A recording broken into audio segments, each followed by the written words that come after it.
Jemaat GBI Meperpak yang dikasih Tuhan, kembali lagi di ibadah online KTM GBI Meperpak. Kami berharap jemaat yang menonton tayangan ini dapat merasakan hadirat Tuhan dalam firman Tuhan yang disampaikan oleh hamba-Nya. Untuk mengetahui updatean terbaru kegiatan GBI Meperpak, Bapak Ibu jangan lupa subscribe, like, comment, and share kepada saudara dan kerabat kalian. Selamat beribadah, kiranya Tuhan Yesus memberkati. Shalom jemaat yang dikasih Tuhan, mari kita saksikan kegiatan GBI Meperpak dalam sepekan ini. Ibadah online GBI Meperpak Minggu 30 Mei 2021 akan dilayani oleh Pendeta Chris Silitonga. Premier pukul 6 pagi di YouTube channel GBI Rayon 1D.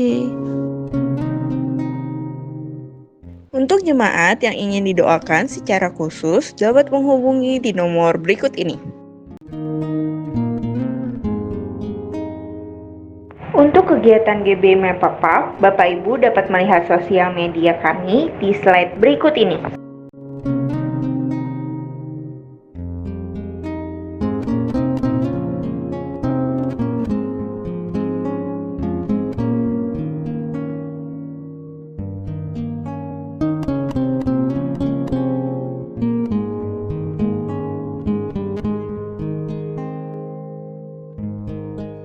Bagi jemaat yang ingin memberikan persembahan, dapat mentransfer ke nomor rekening BCA berikut ini.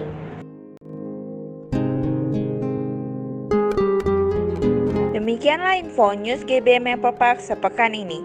Mari kita siapkan hati untuk memulai ibadah KTM pada hari ini. Tuhan Yesus memberkati. Deklarasi iman. Dalam lindungan Allah, orang yang duduk dalam lindungan yang maha tinggi dan bermalam dalam naungan yang maha kuasa akan berkata kepada Tuhan, tempat perlindunganku dan kubu pertahananku, Allahku yang kupercayai. Sungguh dialah yang akan melepaskan engkau dari jerat penangkap burung, dari penyakit sampar yang busuk. Dengan kepaknya ia akan menundungi engkau, di bawah sayapnya engkau akan berlindung. Kesetiaannya ialah perisai dan pagar tembok. Engkau tak usah takut terhadap kedahsyatan malam, terhadap panah yang terbang di waktu siang, terhadap penyakit sampar yang berjalan di dalam gelap, terhadap penyakit menular yang mengamuk di waktu petang. Walau 1000 orang rebah di sisimu dan 10.000 di sebelah kananmu, tetapi itu tidak akan menimpamu. Engkau hanya menontonnya dengan matamu sendiri dan melihat pembalasan terhadap orang-orang fasik. Sebab Tuhan ialah tempat perlindunganmu, yang maha tinggi telah kau buat tempat perteduhanmu. Malapetaka tidak akan menimpa kamu, dan tula tidak akan mendekat kepada kemahmu. Sebab malaikat-malaikatnya akan diperintahkannya kepadamu untuk menjaga engkau di segala jalanmu. Mereka akan menantang engkau di atas tangannya, supaya kakimu jangan terantuk kepada batu. Singa dan ular tedung akan kau langkahi, engkau akan menginjak anak singa dan ular naga. Sungguh hatinya melekat kepadaku, maka aku akan meluputkannya. Aku akan membentenginya sebab ia mengenal namaku. Bila ia berseru kepadaku, aku akan menjawab. Aku akan menyertai dia dalam kesesakan. Aku akan meluputkannya dan memuliakannya. Dengan panjang umur akan kukenyangkan dia, dan akan kuperlihatkan kepadanya keselamatan daripadaku. Amin. Pentakosta ketiga. 1. Pentakosta ketiga adalah pencurahan Roh Kudus yang dahsyat di zaman now, melebihi yang terjadi di Azusa Street. 2. Pentakosta ketiga akan mengakibatkan penuaian jiwa yang terbesar dan yang terakhir sebelum Tuhan Yesus datang kembali. 3. Pentakosta ketiga akan membangkitkan generasi Yeremia, yaitu anak-anak muda yang dipenuhi Roh Kudus, cinta mati-matian kepada Tuhan Yesus, tidak kompromi terhadap dosa, dan akan bergerak untuk memenangkan jiwa. 4. Pentakosta ketiga lahir di Indonesia dan bergerak ke bangsa-bangsa. Gerakan ini dari timur ke barat dan akan kembali ke Yerusalem. 5. Pentakosta ketiga akan memberikan kuasa untuk menyelesaikan amanat agung. Dan setelah itu Tuhan Yesus datang kembali. Shalom kepada seluruh GBI Jemaat Maple Park, dimanapun Anda berada, yang pada hari ini sama-sama kita akan beribadah. Untuk itu kita boleh sama-sama berikan tepuk tangan buat Tuhan kita yang baik, ya, Tuhan yang telah menyatakan kebaikannya dalam hidup kita. Dan sampai hari ini semua kan anugerah Tuhan. Yang setuju boleh katakan amin. Boleh saya mengajak saudara yang di rumah boleh bangkit berdiri bersama-sama, dan kita akan memuliakan Tuhan. Haleluya.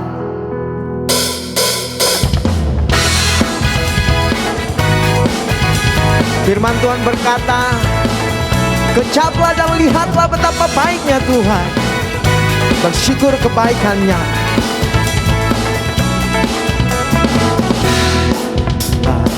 Kebaikan dengan hati bersyukur ke dalam pelatarannya, dengan hati bersuka rasakan dan lihatlah betapa baiknya Tuhan bagi yang berlindung padanya.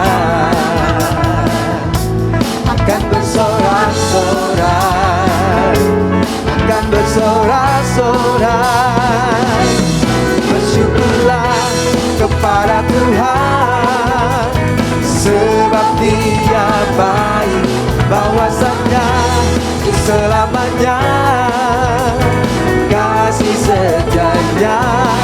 Bersyukurlah kepada Tuhan, sebab Dia baik, bahwasanya selamanya kasih setianya.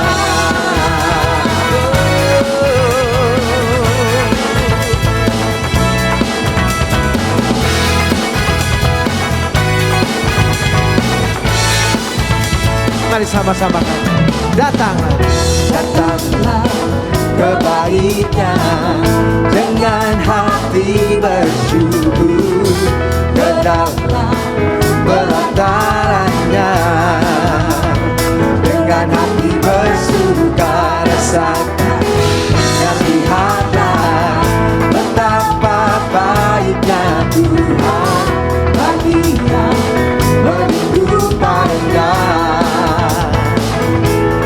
Akan bersorak-sorai, akan bersorak-sorai.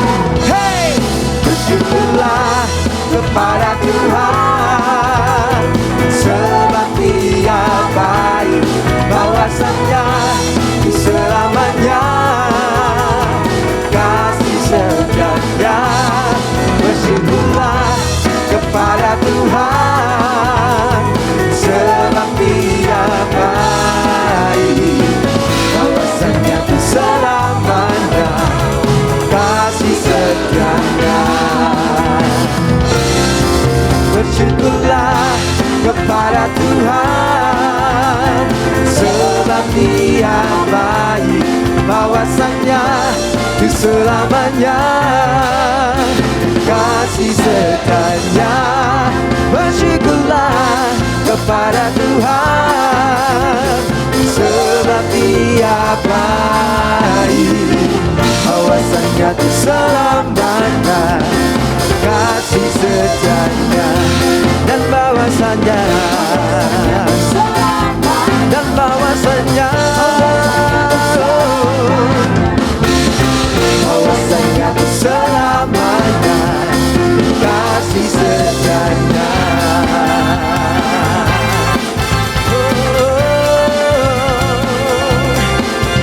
Selamanya. Haleluya. Haleluya. Kita semua percaya kita punya Tuhan yang kesetiaannya kekal untuk selama-lamanya. Amin. Karena itu malam hari ini buka hati kita lebih lagi. Apapun keadaan kita, apapun yang kita alami, mari bersama percaya ada harapan yang baru dalam Yesus Kristus Tuhan. Selalu ada jalan, selalu ada harapan. Jangan pernah berputus asa, jangan pernah menyerah. Sebab Allah kita yang kita sembah, Dia menyediakan masa depan, rancangan, dan rencana yang terbaik buat setiap kita. Yang percaya buka hati kita bersama. Kami datang menyembah-Mu Tuhan.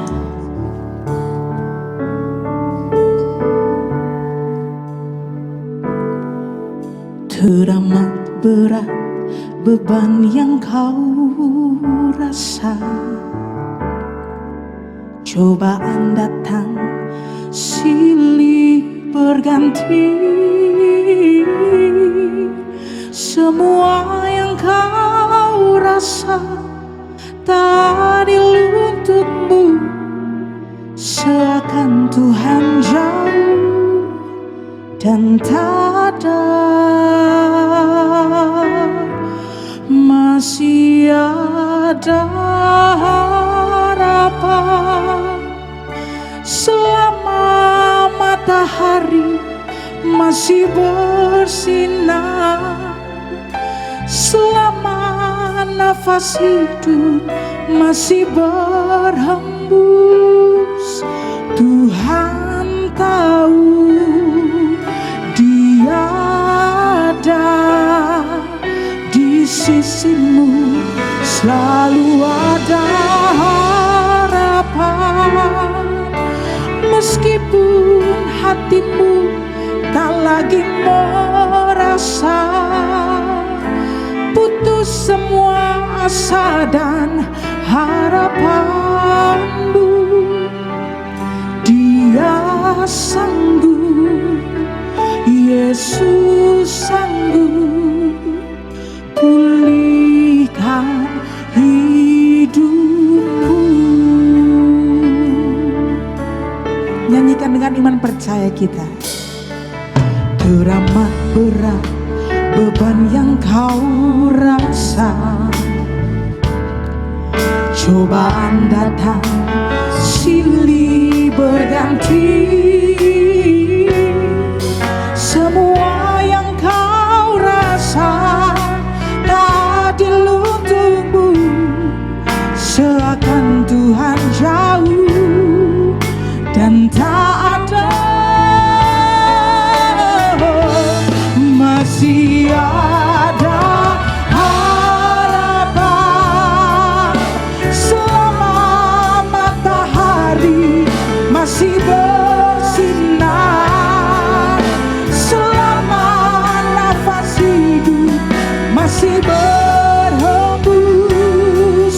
Tuhan tahu Dia ada, Dia ada di sisimu, selalu ada harapan. Meskipun hatimu tak lagi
Bapak Ibu saudaraku, meskipun kita tidak melihat, meskipun kita belum melihat, tapi mari percaya dengan segenap hati kita, segenap iman kita. Selalu ada harapan, masih ada harapan di dalam Yesus. Kami tidak menyerah, karena kami punya dalam hidup kami. Kami tidak menyerah, karena kami percaya janji-Mu yang benar, pasti dijawab. Yang percaya kami semuanya.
Kami bersyukur.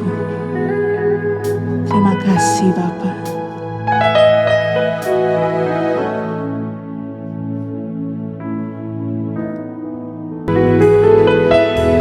Hallelujah, Jesus.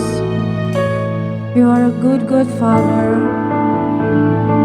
Terima kasih buat semua yang sudah Engkau berikan buat kami, Bapa. Bahkan pada saat kami bangun di pagi hari, kami tahu itu semua adalah anugerah-Mu yang besar buat setiap kami, Tuhan. Yes. Terima kasih, Yesus. Terima kasih. Haleluya, Jesus.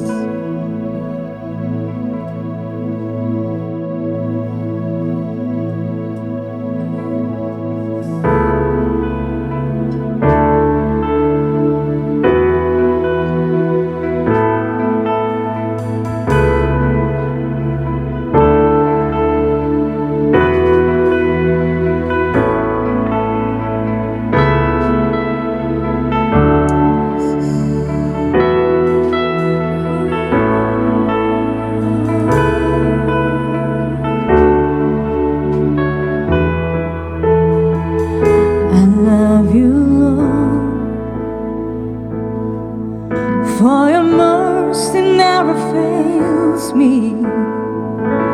All my days I've been held in your hand.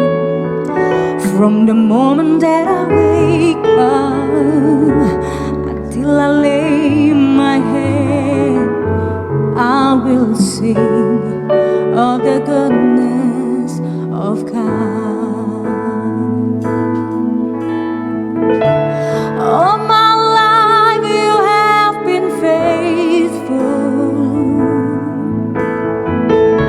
and all my life you have been so good. Every breath that I am able, I will sing of the goodness of God. Bersama angkat pujian ini. I love your voice. You have led me through the fire. In the darkest night, you are close like no other. I've known you as a father, I've known you as a friend, and I have lived in the goodness of God. So my life you have been faithful. All my life you have been so good. Every breath that I am able, oh, I will sing of the goodness. 'Cause all my life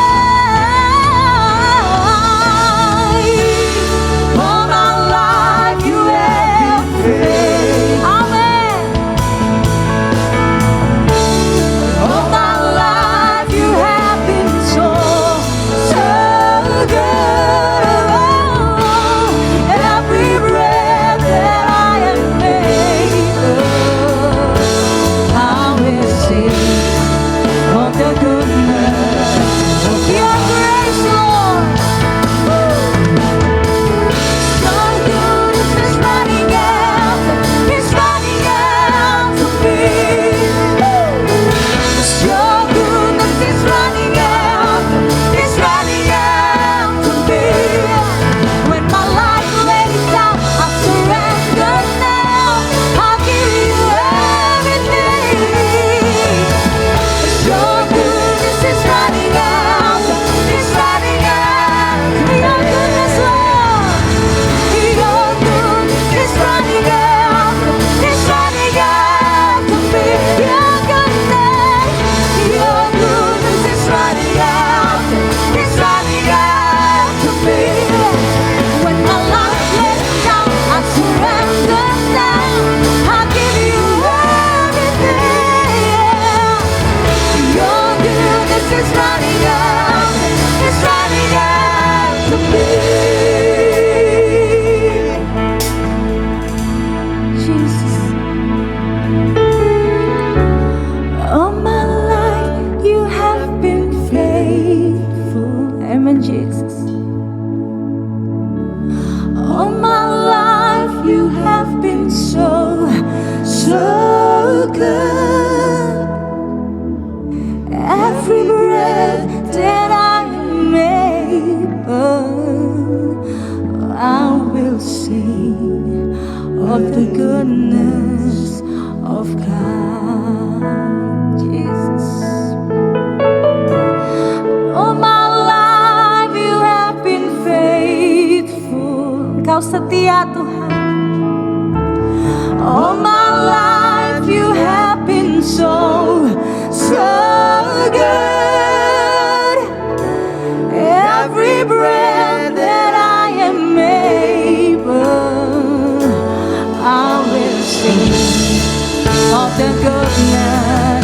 Mari lebih sungguh angkat pujian kita buat Tuhan yang dahsyat. All my life you have been faithful. Yes, Jesus, you are faithful, Lord. All my life you have been so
Haleluya, haleluya, haleluya. Shalom saudara, puji Tuhan. Mari kita berdoa. Bapa kami dalam sorga, kami bersyukur dan terima kasih oleh karena kemurahan-Mu, di mana pada malam hari ini kami boleh beribadah, memuji, membesarkan nama Tuhan, bahkan untuk mendengarkan firman-Mu. Tuhan, kami percaya meskipun ibadah KTM malam hari ini kami lakukan secara online atau daring, itu tidak mengurangi kehadiran-Mu ya Tuhan. Karena Kau Tuhan kami adalah yang omnipresence, yang maha hadir. Engkau hadir di rumah kami masing-masing. Itu sebabnya berdoa, berkatilah kami semua. Pakai hamba-Mu ya Tuhan, urapi hamba-Mu untuk boleh menjadi saluran berkat. Kami sungguh percaya ibadah ini boleh membawa berkat bagi kami semua. Terima kasih Bapa, segala puji hormat kemuliaan bagi Kau di dalam nama Tuhan Yesus Kristus. Haleluya. Semua kita katakan amin, amin. Puji Tuhan. Shalom saudara. Sesuai dengan kondisi apa yang kita hadapi, pribadi lepas pribadi, keluarga lepas keluarga, bahkan bangsa kita, maka dalam ibadah KTM malam hari ini saya tergerak membagikan firman Tuhan dengan tema pertolongan dan penyertaan Tuhan di masa-masa susah. Saya boleh lihat di dalam PowerPoint saya, bahannya terambil dari Yohanes 14 ayat 1 dan 4, kemudian ayat 16 dan 18. Kemudian kita akan baca nanti Roma 8 ayat 28 dan juga ayat 35 sampai dengan 39. Mari saya akan bacakan firman Tuhan kepada kita, atau saudara juga boleh buka Alkitab saudara, HP saudara, atau gadget apa yang saya miliki kepada ayat-ayat yang kita baca. Yang pertama, Yohanes 14 ayat 1 sampai 4. Janganlah gelisah hatimu, percayalah kepada Allah, percayalah juga kepadaku. Di rumah Bapakku banyak tempat tinggal. Jika tidak demikian, tentulah aku mengatakannya kepadamu. Sebab aku pergi ke situ untuk menyediakan tempat bagimu. Dan apabila aku telah pergi ke situ dan telah menyediakan tempat bagimu, aku akan datang kembali dan membawa kamu ke tempatku, supaya di tempat di mana aku berada, kamu pun berada. Dan kemana aku pergi, kamu tahu jalan ke situ. Sekarang ayat 16 sampai 18.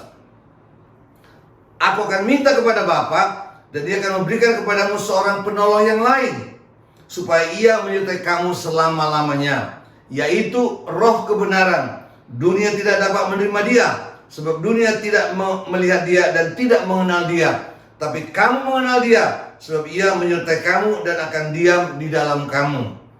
Aku tidak akan meninggalkan kamu sebagai yatim piatu. Aku datang kembali kepadamu. Sekarang kita baca Roma 8 ayat 28. Roma 8 ayat 28. Kita tahu sekarang bahwa Allah turut bekerja dalam segala sesuatu untuk mendatangkan kebaikan bagi mereka yang mengasihi Dia, yaitu bagi mereka yang terpanggil sesuai dengan rencana Allah. Sekarang kita lompat ayat 35 dan 36. Siapakah yang akan memisahkan kita dari kasih Kristus? Penindasan atau kesesakan atau penganiayaan atau kelaparan atau ketelanjangan atau bahaya atau pedang? Seperti ada tertulis, oleh karena Engkau kami ada dalam bahaya maut sepanjang hari. Kami telah dianggap sebagai domba-domba sembilan. Ayat 37 dan 38. Tetapi dalam semuanya itu kita lebih daripada orang-orang yang menang oleh Dia yang telah mengasihi kita. Sebab aku yakin bahwa baik maut maupun hidup, baik malaikat-malaikat maupun pemerintah-pemerintah, baik yang ada sekarang maupun yang akan datang, atau kuasa-kuasa, baik yang di atas maupun yang di bawah, ataupun sesuatu makhluk lain, tidak akan dapat memisahkan kita dari kasih Allah yang ada dalam Kristus Yesus Tuhan kita. Haleluya, puji Tuhan. Saudaraku, dalam pembacaan kita tadi, yaitu dalam Yohanes pasal 14, Yesus Kristus sedang memberikan pengarahan kepada murid-muridnya agar mereka tidak gelisah. Saudara, dalam kemahatauannya, Yesus sudah tahu apa yang akan mereka alami nantinya. Itu sebabnya Yesus mempersiapkan murid-muridnya untuk masa yang akan datang. Karena akan ada ketidakpastian, akan ada masa-masa susah yang mereka hadapi. Namun kita tadi membaca bahwa Yesus Kristus menjanjikan kepada mereka, yaitu Roh Kudus yang diutus sebagai penolong ilahi bagi pengikut-pengikutnya. Juga kita baca dalam Roma pasal 8 tadi, oleh ilham Roh Kudus, Rasul Paulus memberi pesan kepada jemaat yang ada di Roma bahwa di dalam kesusahan yang mereka hadapi, mereka harus percaya bahwa di balik semua itu adalah turut bekerja untuk kebaikan mereka, serta kasih Tuhan juga tidak akan pernah luntur. Nah saudara, saya percaya hal-hal tersebut berlaku bagi kita sekarang ini.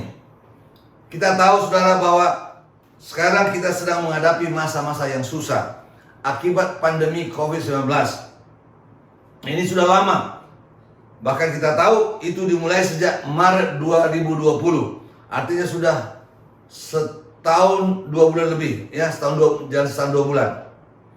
Dan ini dampaknya banyak. Bukan hanya banyak orang yang meninggal dunia, dan sekarang juga masih banyak orang yang dirawat, tapi yang lebih parah adalah dampak ekonominya, ya. Dampak kepada kehidupan kita. Seperti tadi kata saya, pribadi lepas pribadi, keluarga lepas keluarga, bahkan perusahaan di mana kita bekerja atau yang kita miliki, bahkan negara kita. Menurut informasi yang kita tahu, saudaraku, banyak sekali PHK. Bahkan katanya sudah lebih 6,5 juta orang yang kena PHK. Para wisata anjlok. Hotel-hotel banyak yang tutup. Katanya lebih dari 200 hotel. Mungkin sekarang udah mencapai 1000-an seluruh Indonesia. Penerbangan dan transportasi anjlok, saudaraku, ya. Mall, restoran juga terpukul.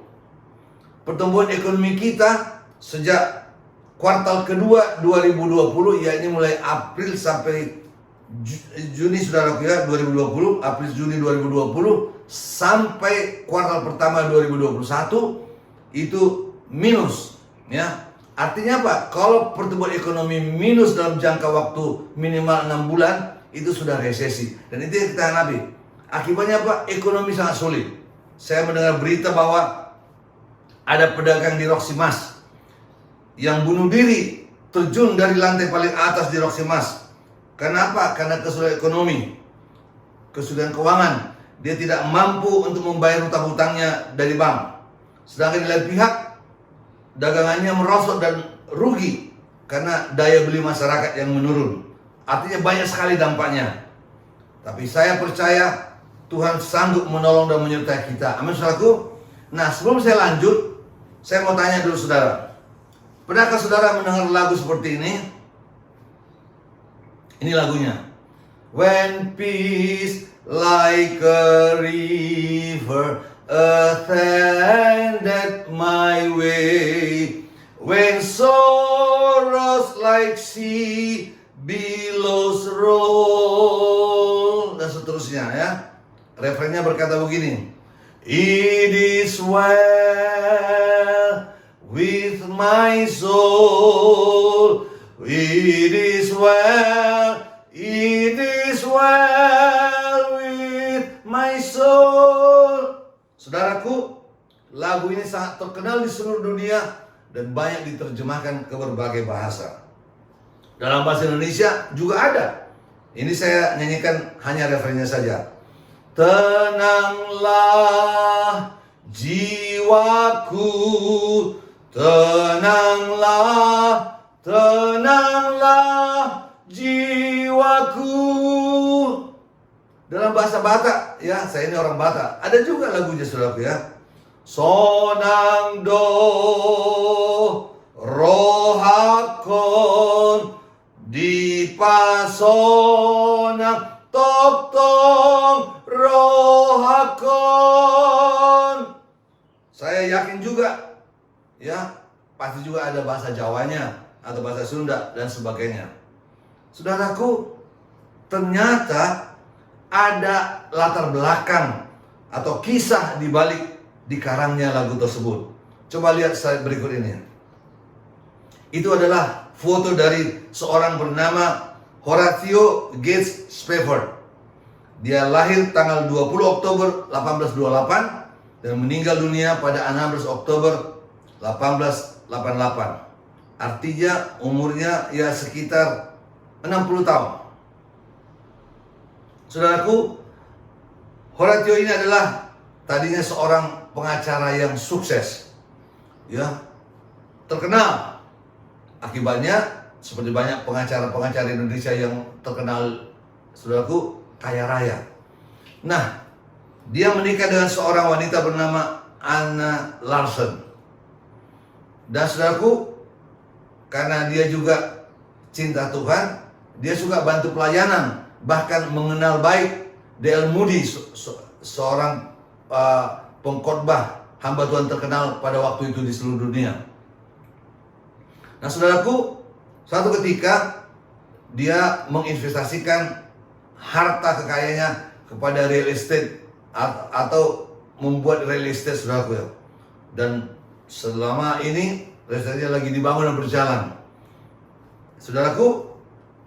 Tapi apa yang terjadi pada 1871, putranya meninggal dunia. Dia memiliki 5 anak, 1 laki-laki dan 4 perempuan. Tapi anak laki-lakinya ini meninggal dunia karena pneumonia, radang paru-paru. Kemudian saudaraku, tahun 1873, 2 tahun setelah meninggal dunia, pada tahun yang sama waktu anaknya meninggal dunia ini, terjadi kebakaran besar di Chicago di mana mereka tinggal.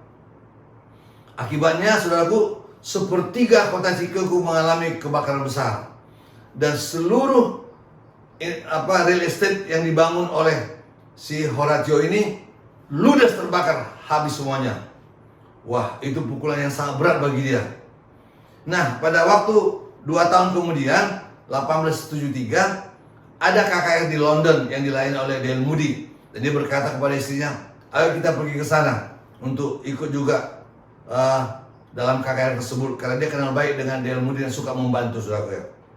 Tapi karena tiba-tiba dia punya pekerjaan, akhirnya dia suruh istri dan anak-anaknya berangkat duluan naik kapal. Dulu belum ada pesawat terbang. Jadi berangkatlah istri dan anak keempat putrinya lebih dahulu ke London naik kapal. Tapi malam, dalam perjalanannya di lautan bebas yang juga pada waktu itu juga ada gelombang dan juga hujan, terjadi tabrakan, saudaraku, ya. Sehingga kapal yang ditumpangi oleh istri dan anaknya ini tenggelam. 226 orang meninggal dunia. Namun istrinya selamat, tapi 4 putrinya semua meninggal dunia. Itu sebabnya begitu istrinya sampai di London, mengirim telegram, karena belum seperti secanggih sekarang, kepada suaminya dan berkata, saya nggak tahu lagi apa yang saya perbuat sekarang. Hanya saya yang hidup nih di keluarga kita. Kamu cepatlah datang kemari. Itu sebabnya, saudaraku, maka Horatio juga pergilah ke London dengan segeranya, menumpang kapal yang lain. Dari manifest penumpang, kapten kapal tahu bahwa Horatio ada di kapal tersebut, saudaraku. Nah, pada waktu kapal itu melewati, berlayar di daerah di mana kapal istri dan anaknya tenggelam itu, kapten kapal menemui dia dan berkata, Tuan Horatio, kira-kira di sinilah terjadi tabrakan kapal, di mana kapal yang ditumpangi oleh istri dan anak-anakmu tenggelam dan 226 penumpang meninggal dunia. Saudaraku, Horatio sangat terpukul sekali. Dia sedih, ya, benar-benar sangat mengalami kepedihan yang luar biasa. Tapi dia percaya kepada Tuhan bahwa Tuhan tidak akan meninggalkan dia dan pasti akan menolong dia. Itu sebabnya dia terinspirasi untuk menulis lagu tadi itu, It Is Well With My Soul. Suatu lagu yang melambangkan kepedihan, kedukaan, pengalaman yang berat, tapi tetap percaya bahwa Tuhan tidak akan meninggalkan, Tuhan akan menolong, Tuhan akan menyertai. Itu sebabnya, saudaraku, saya rindu agar kita boleh bersikap seperti Horatio, yaitu dalam masa-masa yang susah yang kita alami ini, Tuhan sanggup menolong dan menyertai kita. Amin, saudara. Haleluya, puji Tuhan.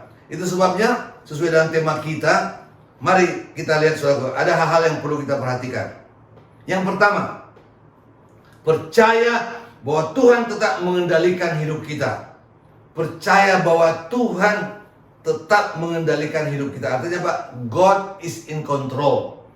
Saya baca ulang Roma 14 ayat 1. Janganlah gelisah hatimu, percayalah kepada Allah, percayalah juga kepadaku. Itu kata Yesus. Saya tambahkan ayat baca dalam Yesaya 26 ayat 3. Yang hatinya teguh, kau jagai dengan damai sejahtera, sebab kepadamulah ia percaya. Saudaraku, apapun yang terjadi dalam hidup ini, percayalah kepada Tuhan. Dan kalaupun kita mengalami penderitaan, pasti ada alasan di baliknya. Dan ingat, tetap God is in control. Allah tetap mengendalikan hidup kita.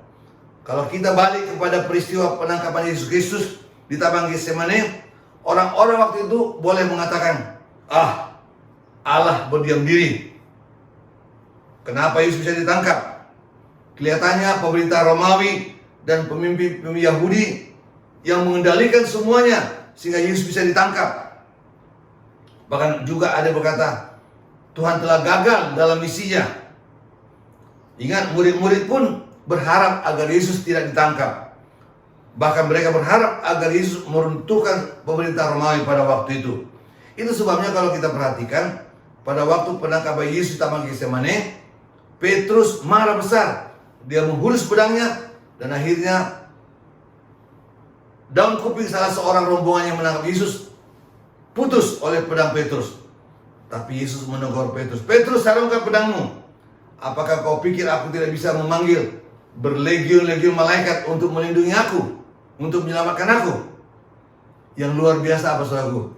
Itu daun kuping yang sudah ada di tanah diambil oleh Tuhan Yesus dan tempel, sembuh. Padahal zaman modern sekarang aja pun untuk membuat daun kuping yang terputus balik kembali normal, itu butuh operasi yang cukup lama dan juga sangat telaten. Tapi seketika itu sembuh. Artinya dalam penangkapan Yesus pun dia berbuat mujizat. Sehingga sebetulnya Yesus sanggup untuk tidak ditangkap. Tapi memang di balik itu semua ada maksudnya, saudaraku. Mungkin juga setan berpikir bahwa itu semua adalah kemenangan mereka, keberhasilannya. Tapi sebetulnya itu adalah rencana Allah. Kita ingat dalam kitab Yesaya telah dinubuatkan bagaimana proses meninggalnya Tuhan Yesus, disalibkannya Tuhan Yesus, penderitaannya. Itu sudah dinubuatkan jauh sebelumnya. Itu sebabnya saudaraku, kita harus percaya justru oleh karena kematiannya di kayu salib dan kebangkitannya dari orang mati, itu menjadi jaminan keselamatan bagi kita semuanya. Amin saudara. Haleluya, puji Tuhan. Nah, itu sebabnya saya harapkan agar kita tetap percaya kepada Tuhan. Walaupun ada masa-masa yang sulit, rasanya kita tidak ada harapan. Jangan katakan, Tuhan mengapa begini? Di manakah Engkau Tuhan? Kadang-kadang kita bisa berkata seperti itu. Namun ingat tadi firman Tuhan juga saya bacakan, Roma 8:28. Kita tahu sekarang bahwa Allah turut bekerja dalam segala sesuatu untuk mendatangkan kebaikan bagi mereka yang mengasihi Dia, yaitu bagi mereka yang terpanggil sesuai dengan rencana Allah. Puji Tuhan, haleluya. Percayalah saudaraku bahwa Tuhan tidak berdiam diri walaupun kelihatannya. Kenapa Tuhan bisa mengizinkan apa yang kita alami dan masa-masa sulit ini? Ingat, kalaupun kita menghadapi masa-masa yang sulit, itu adalah proses yang sedang kita alami. Ya, supaya apa?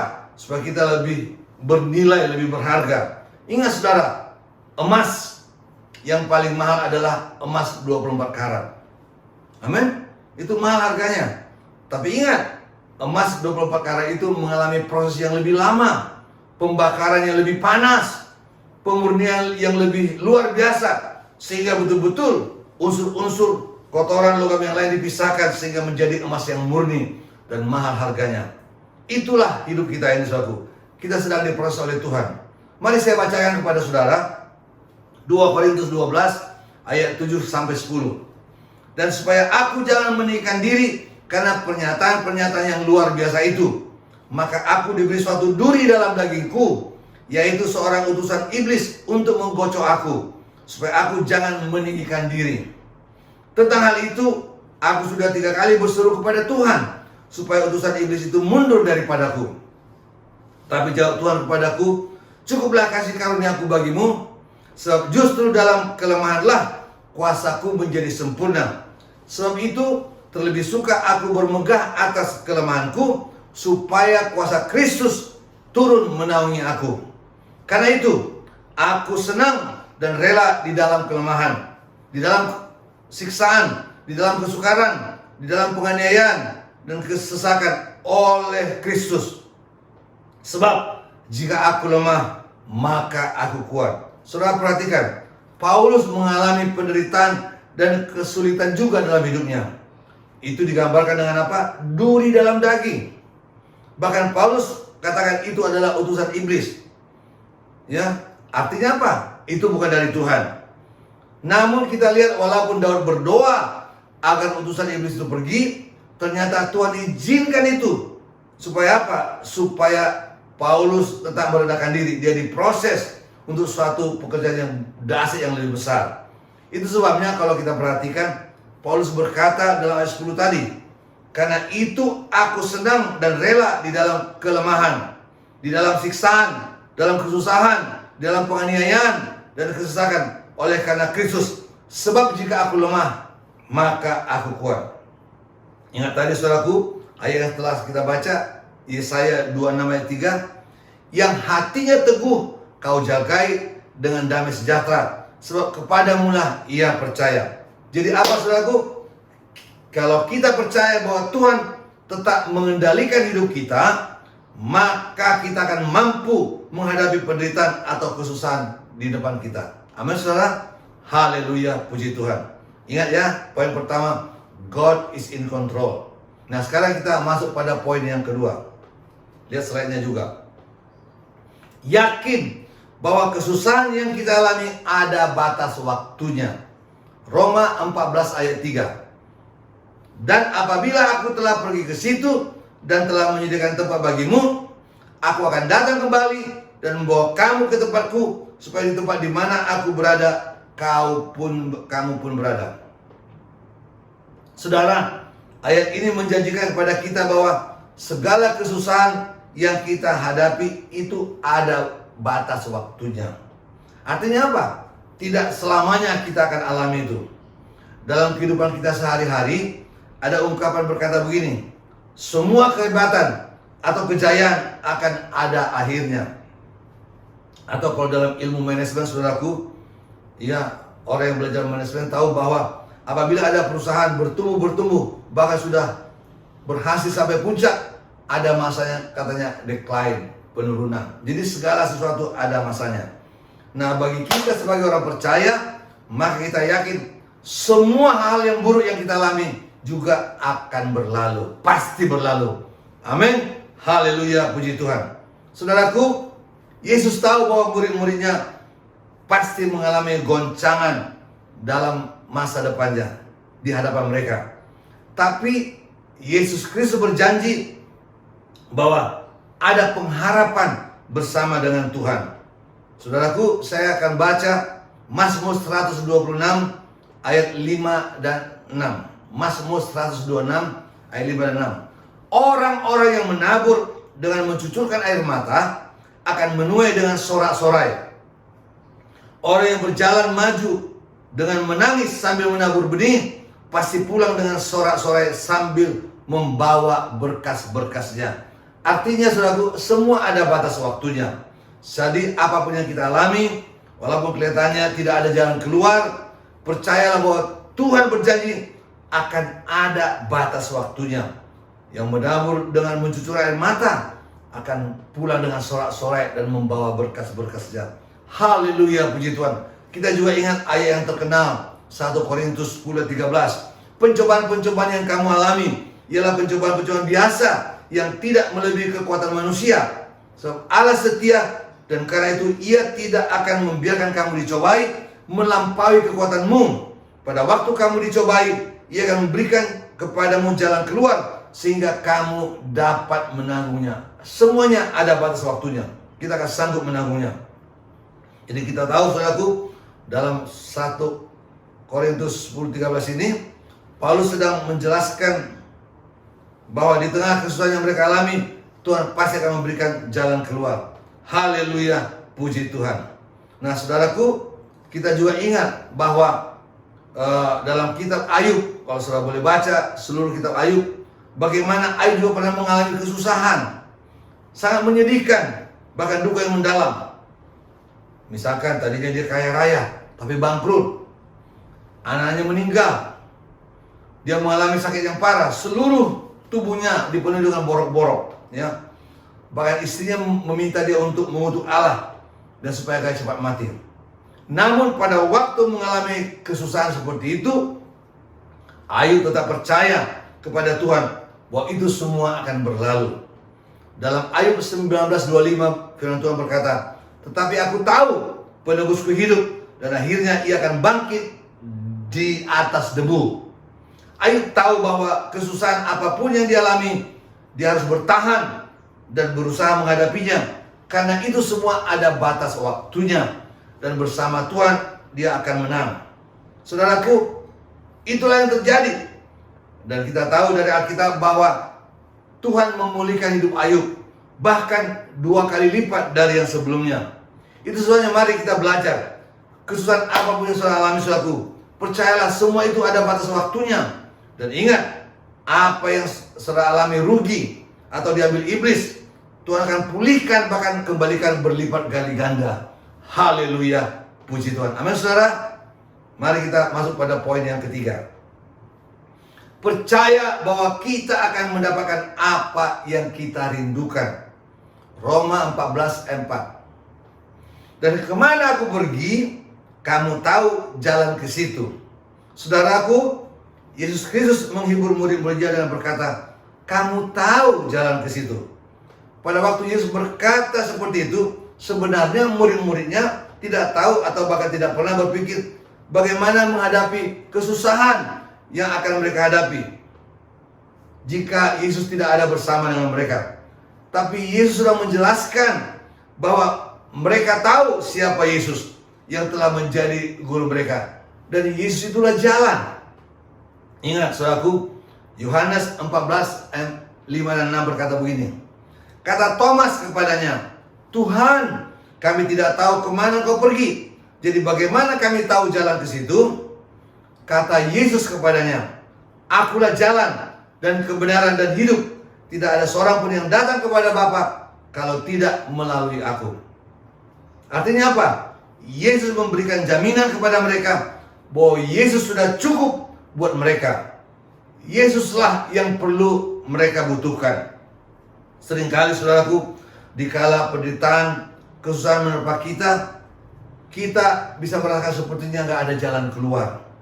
Ingat, Yesus berkata apa? Engkau mendapatkan semua yang engkau butuhkan jika engkau sungguh-sungguh mengenal aku. Saudara, mengenal Tuhan bukanlah sekedar tahu Tuhan atau banyak membaca buku-buku tentang Tuhan, tetapi benar-benar memiliki hubungan yang akrab dengan Tuhan. Paulus menulis oleh ilham Roh Kudus dalam Filipi 3:10. Yang kukehendaki ialah mengenal Dia dan kuasa kebangkitannya dan persekutuan dalam penderitaannya, di mana aku menjadi serupa dengan Dia dalam kematiannya. Perhatikan, Paulus berkata apa? Yang kukehendaki adalah mengenal Dia. Memangnya Paulus belum kenal Yesus? Ingat, bahkan Yesus menampakkan diri kepada Paulus secara khusus waktu dia waktu itu bernama Saul. Bahkan pekerjaannya membakar rumah-rumah ibadah orang Kristen, bahkan membunuh orang-orang Kristen pada waktu itu. Paulus sudah mengenal Yesus. Bahkan waktu surat Filipi ini ditulis oleh ilham Roh Kudus, Paulus ada dalam penjara oleh karena Injil. Artinya Paulus telah melayani kemana-mana, bahkan berbuat mujizat, tapi tetap dia katakan, yang kukehendaki adalah mengenal Dia dan kuasa kebangkitannya. Itu sebabnya, saudaraku, kita perlu sungguh-sungguh mengenal Tuhan. Filipi 4:11 berkata apa? Allahku akan memenuhi segala keperluanmu menurut kekayaan dan kemuliaannya dalam Kristus Yesus. Artinya apa? Dalam pengalaman kita kepada Tuhan yang sungguh-sungguh, kita yakin Tuhan mencukupkan segala kebutuhan kita. Dialah yang kita perlukan. Amin. Ada lagu lama berkata begini, saudaraku ya. Ku perlu Tuhan segenap hidupku, ku perlu Tuhan setiap waktu, di senang dan susah, ku perlu Dia, ku perlu Tuhan selamanya. Artinya apa? Tuhan saja kita perlukan dalam hidup ini. Dia sanggup memenuhi segala keperluan kita. Makanya Yesus katakan apa? Mari datang kepadaku, hai kamu yang letih lesu beban berat, aku akan memberikan kelegaan bagimu. Kalau lega itu apa? Ada jalan keluar, ada pemulihan, ada pertolongan Tuhan. Amin. Itu Matius 11 ayat 28. Kita lanjut pada poin yang keempat. Tinggal 2 lagi ya. Poin yang keempat, Roh Kudus menolong kita. Yohanes 14, 16-18. Aku akan minta kepada Bapa, dan Dia akan memberikan kepadamu seorang penolong yang lain, supaya Ia menyertai kamu selama-lamanya, yaitu Roh kebenaran. Dunia tidak dapat menerima Dia, sebab dunia tidak melihat Dia dan tidak mengenal Dia. Tapi kamu mengenal Dia, sebab Ia menyertai kamu dan akan diam di dalam kamu. Aku tidak akan meninggalkan kamu sebagai yatim piatu. Aku datang kembali kepadamu. Saudaraku, Yesus memberikan jaminan kepada murid-muridnya, dan ini juga berlaku untuk saudara dan saya, bahwa Tuhan akan mengutus penolong ilahi, yaitu Roh Kudus. Ingat saudara, pada waktu itu Yesus hendak meninggalkan murid-muridnya. Ya, artinya apa? Yesus tidak akan ada bersama-sama dengan mereka. Padahal selama 3,5 tahun Yesus selalu ada bersama-sama dengan mereka. Tentulah ketidakberadaan Tuhan Yesus akan membuat mereka khawatir. Tapi Yesus berjanji bahwa mereka tidak akan dibiarkan yatim piatu. Tuhan akan mengutus penolong ilahi, yaitu Roh Kudus. Ingat saudara, setelah pengalaman Pentakosta, mereka mengalami pencurahan Roh Kudus. Mereka namanya mengalami baptisan Roh Kudus. Murid-murid mengalami kepenuhan Roh Kudus. Mereka tegar menghadapi segala masalah, penderitaan, aniaya apapun. Bahkan mereka dikenal sebagai apa? Orang-orang yang menjungkir balikkan dunia. Roh Kudus adalah penolong ilahi bagi kita. Amin. Yang memampukan kita menghadapi segala penderitaan dan kesusahan dalam hidup kita. Bahkan ada kekuatan yang baru Tuhan berikan kepada kita. Saya tidak akan perpanjang mengenai Roh Kudus ini, karena kita sudah banyak mendengar khotbah-khotbah. Bahkan minggu yang lalu tanggal 23 adalah hari Pentakosta, hari pencurahan Roh Kudus bagi gereja Tuhan. Haleluya. Sekarang yang terakhir, kita masuk pada poin yang kelima ya. Percaya akan kasih Tuhan yang tidak pernah luntur. Roma 8, 35-39. Siapakah yang akan memisahkan kita dari kasih Kristus? Penindasan atau kesesakan, atau penganiayaan, atau kelaparan, atau ketelanjangan, atau bahaya, atau pedang? Seperti ada tertulis, oleh karena engkau kami ada dalam bahaya maut sepanjang hari. Kami telah dianggap sebagai domba-domba sembelihan. Tapi dalam semuanya itu, kita lebih daripada orang-orang yang menang oleh Dia yang telah mengasihi kita. Sebab aku yakin bahwa baik maut maupun hidup, baik malaikat-malaikat maupun pemerintah-pemerintah, baik yang ada sekarang maupun yang akan datang, atau kuasa-kuasa, baik yang di atas maupun yang di bawah, ataupun sesuatu makhluk lain, tidak akan dapat memisahkan kita dari kasih Allah yang ada dalam Kristus Yesus Tuhan kita. Haleluya. Di sini saudaraku, Rasul Paulus mengingatkan kita bahwa kasih Tuhan itu tidak pernah luntur, dan itulah yang membuat kita menjadi lebih daripada pemenang. Saudara, kenapa kita disebut lebih dari pemenang? Bukankah cukup menjadi pemenang? Mari saya jelaskan secara sederhana. Ingat ya, umpamakanlah saya ini seorang petinju kelas berat. Saya Evander Holyfield gitu ya, bertarung memperebutkan gelar tinju kelas berat dunia melawan Mike Tyson. Ini umpamanya hadiahnya 100 juta US dollar. Wow. 100 juta US dollar itu lebih dari 1,4 triliun ya. Ya kira-kira begitulah. Nah, perhatikan. Saya Evander Holyfield mempersiapkan diri dan bertarung sama Mike Tyson. Bertinju. Mike Tyson juga pukulannya keras. Wah, saudaraku, saya sampai bengkak-bengkak. Bahkan pipi saya sudah berdarah-darah nih. Ya. Tapi satu ketika saya pukul dia. KO, saudaraku ya.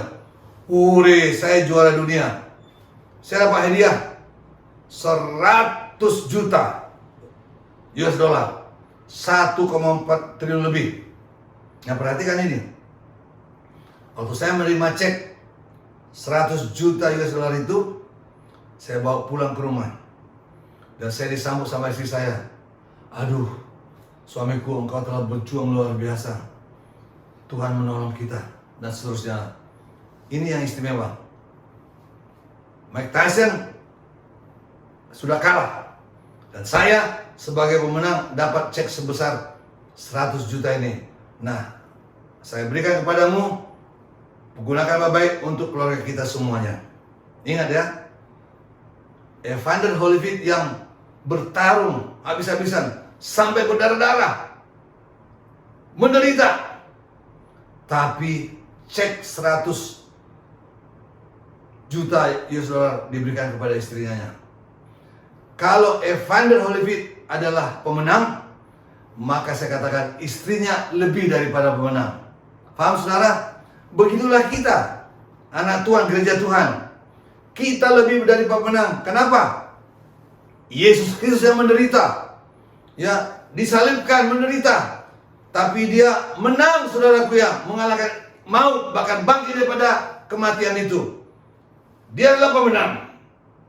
Dan kita sebagai gerejanya menerima semua yang disediakan Tuhan. Kita lebih dari pemenang. Haleluya, puji Tuhan. Jadi saudaraku, makanya percayalah, Yesus pasti menolong kita. Yesus pasti menyertai kita. Ingat, sebelum Yesus naik ke surga pun, dia katakan kepada murid-muridnya yang berlaku bagi kita, ketahuilah, aku menyertai kamu sekalian sampai kepada kesudahan alam. Jadi saudaraku, percayalah bahwa kasih Tuhan itu tidak akan luntur. Dan dia pun berjanji akan menyertai kita, menolong kita dalam segala masalah. Haleluya, puji Tuhan. Mari kita tunduk kepala. Terima kasih ya Tuhan buat kemurahan-Mu. Terima kasih buat janji-Mu. Terima kasih buat pertolongan Tuhan. Juga buat penyertaan-Mu dalam hidup kami. Haleluya. Sambil kita tunduk kepala, dimanapun saudara berada di rumah masing-masing, ingat Tuhan sanggup menolong saudara, sanggup menyertai saudara dalam menghadapi masa-masa yang sulit sekalipun. Itu sebabnya malam hari ini saya tergerak untuk berdoa bagi saudara. Mungkin saudara mengalami masalah keuangan, masalah keluarga, masalah pekerjaan, masalah bisnis atau apapun. Percayalah, semua itu ada batas waktunya. Percayalah, Yesus saja yang kita perlukan untuk menjadi jawaban buat segala masalah kita. Makanya saya rindu berdoa bagi saudara yang mau didoakan untuk beban masalah yang saudara hadapi. Percayalah, Tuhan sanggup menolong kita. Bagi saudara yang ingin didoakan, angkatlah tangan kanan saudara kepada Tuhan sebagai tanda berserah, percaya Tuhan sanggup menolong kita, menyertai kita. Dan taruh tangan kiri dada, yakin bagi Tuhan tidak mustahil, bagi Tuhan tidak ada yang tidak mungkin. Dimanapun saudara berada dalam ibadah online atau daring ini, kita akan berdoa sekarang. Ingat, Tuhan kita omnipresence. Dia hadir di rumah saudara masing-masing. Dia adalah Tuhan yang maha hadir. Mari kita berdoa sekarang. Bapa dalam sorga, Engkau melihat setiap anak-anak-Mu di rumah mereka masing-masing sedang mengangkat tangan tanda berserah kepada Tuhan buat segala beban masalah yang mereka hadapi. Kami percaya Tuhan, bersama dengan Tuhan ada jalan keluar. Kami yakin Tuhan, bagi Tuhan tidak ada mustahil, bagi Tuhan tidak ada yang tidak mungkin. Itu saya berdoa, berkati mereka dimanapun mereka berada. Dalam nama Yesus, oleh kuasa darah Yesus, aku patahkan, aku tolak setiap tipu daya setan iblis yang mengganggu hidup mereka. Dalam nama Yesus ada pemulihan. Dalam nama Yesus ada pertolongan Tuhan. Dalam nama Yesus pintu-pintu dibukakan. Dalam nama Yesus ada kesembuhan. Mari Kau jamah lawan mereka ya Tuhan. Terima kasih Bapa buat firman-Mu. Hamba berdoa bagi kami semua, agar kami bukan sekedar menjadi pendengar-pendengar, tapi menjadi pelaku-pelaku firman-Mu. Terima kasih ya Tuhan. Segala puji hormat kemuliaan bagi Dikau. Di dalam nama Tuhan Yesus Kristus. Haleluya. Semua kita katakan amin. Haleluya. Gembala GBI Memper Park dan seluruh pengerja mengucapkan terima kasih atas pelayanan hambanya pada ibadah KTM hari ini. Kiranya Tuhan Yesus memberkati. Shalom, Bapak Ibu yang terkasih. Kita sudah mendengarkan kebenaran firman Tuhan. Kita akan mengakhiri ibadah kita pada malam hari ini. Mari Bapak Ibu Saudara, kita mengangkat tangan kita. Kiranya berkat yang berlimpah-limpah, damai sejahtera, sukacita, bahkan perlindungan yang sempurna dari Allah Bapa di surga, di dalam anak yang tunggal Tuhan Yesus Kristus, dan di dalam persekutuan yang manis dengan Roh Kudus menyertai Bapak Ibu sekalian, mulai malam hari ini, bahkan sampai selama-lamanya, sampai Tuhan Yesus datang menjemput kita di awan-awan yang permai. Mari kita yang percaya dan diberkati Tuhan bersama-sama katakan, amin. Tuhan Yesus memberkati. Kami dan segenap kru yang bertugas mengucapkan terima kasih atas perhatiannya. See you next week and God bless you.